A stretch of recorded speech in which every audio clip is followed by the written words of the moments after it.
好，来继续要来看的是台中大甲牛家的古厝，这个水莲堂是日本时代大甲地区的三大人家厝之一。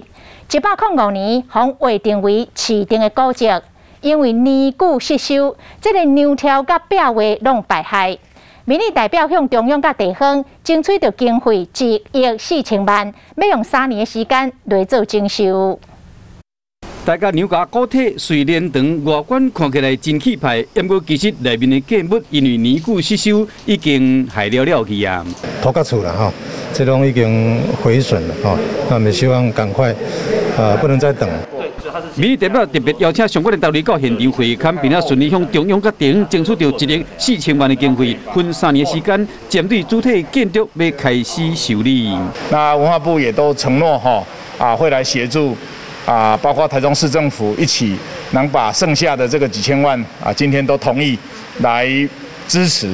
那么也会反映在修正的计划，或者是明年度再另起一个申请的一个计划，来去向中央积极争取经费。